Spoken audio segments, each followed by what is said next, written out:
markets, am I right? Always a good place to check if you want to find obscure collectibles. At least that's what I'm often told.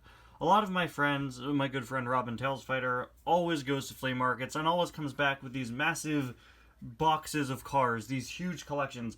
That haul of 30 cars that I opened that Robin sent me a few weeks back, all stuff he found at a flea market for an incredibly good deal. And after I learned that from him a few years ago, just how good flea markets could be, I've been checking a lot of them, and typically I don't find anything. Like, I don't find any Cars diecasts whatsoever.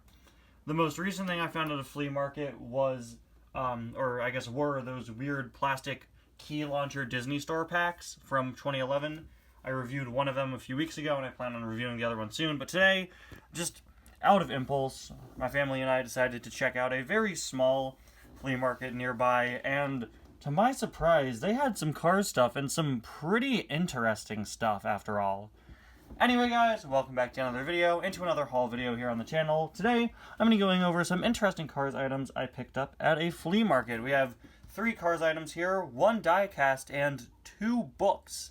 That's right, books. I've been on the lookout for Cars books for a while now, ever since I started up my Ties Cars book club series. And while I have a lot on my plate right now with a massive collection of Cars comics that I'm slowly but surely reviewing, I'm always on the lookout for more Cars books to do videos on, and I was really excited to see several Cars books here among the kids' books they were selling. Up first, we have the Cars 3 Little Golden book.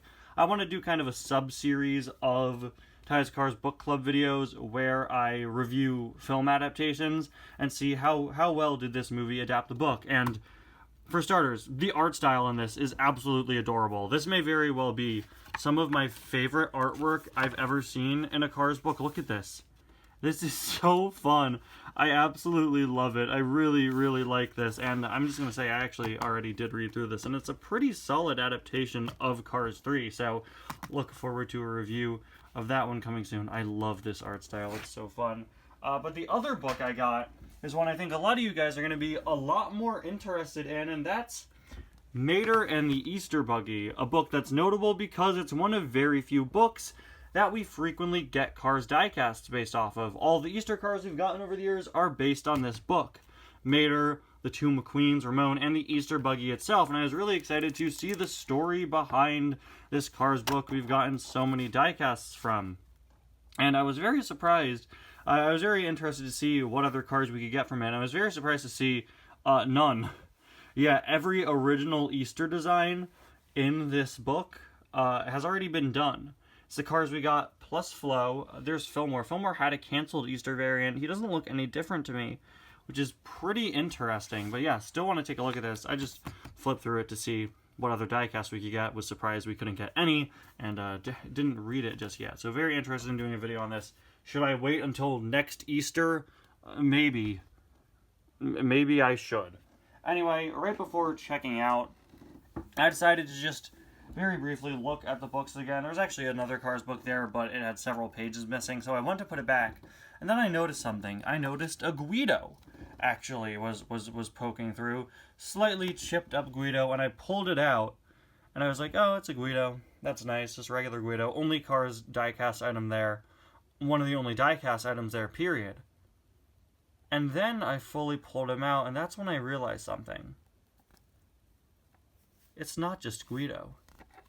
This is Guido with cloth. One of the most obscure Guido diecast variants out there. He was packed in exclusively in a 2-pack with Chester Whipplefilter and Luigi. It's a pretty lazy Guido variant. It's literally identical to your regular Guido in every way, except he's got a little cloth there on his fork. And this is an item that I skipped out on back in 2017. See, back when they started doing Cars 3 2-packs, I wasn't buying every new Cars diecast, and so I bought Chester Whipplefilter's single at the time. What they were doing at the time was, in the first wave of the year, they put, or I guess of the Cars 3 series, they put one new release in each of the 2-packs, with a few exceptions. Rusty and Dusty, Minnie and Van, etc. And then in the next wave, one of the cars in those 2-packs would be released as a single.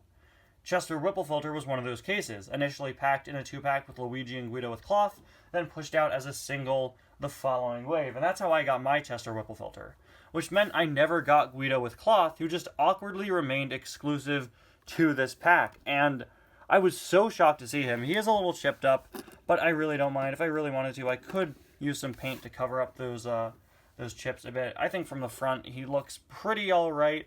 This is an item I would never go out of my way to pick up online. You know, I don't need to re-buy the Chester Whipple Filter 2-pack just to get a Guido with cloth, but it's an item I've wanted for quite a while, because it's one of the only 2017 Cars 3 items I'm missing. I think now I'm only missing the ones that never hit the US, Stu Scatter Shields, the Jocko Flacco Cab, if you want to count that, and the other Cruise Super Chase, but now I have every Cars 3 2017 diecast that was released in the US that wasn't a Super Chase because of this Guido right here. He's one I've wanted for a while, not only because of that, but also because he's a fun, obscure variant. I have a lot of cars to review right now, as I'm sure many of you are very well aware, but let me know in the comments if you'd like to see a review of Guido with cloth. I know there's not much to him, but I think he'd still be fun to take a closer look at. You tell a bit more history on this interesting 2-pack he's from, and maybe to make a review more worthwhile, I'll also take another look at Chester Whipple Filter and just a regular Luigi, since I do have an original non-matte Chester Whipple Filter, which would be the same as the type you would pick up if you bought this 2-pack. But there you have it, guys. Just a few fun, interesting Cars items. All of these in total cost only $2, which is really nice. Everything at this flea market was really, really cheap. All this was $2, and it actually went to a charity, which is really sweet as well. So, fun stuff that I could use for future videos. Let me know what you think about these items. Thank you so much for watching, and I'll see you guys next time. Bye now. Now it's time for me to figure out how to make a thumbnail where I just bought one Guido. Interesting. What do I do?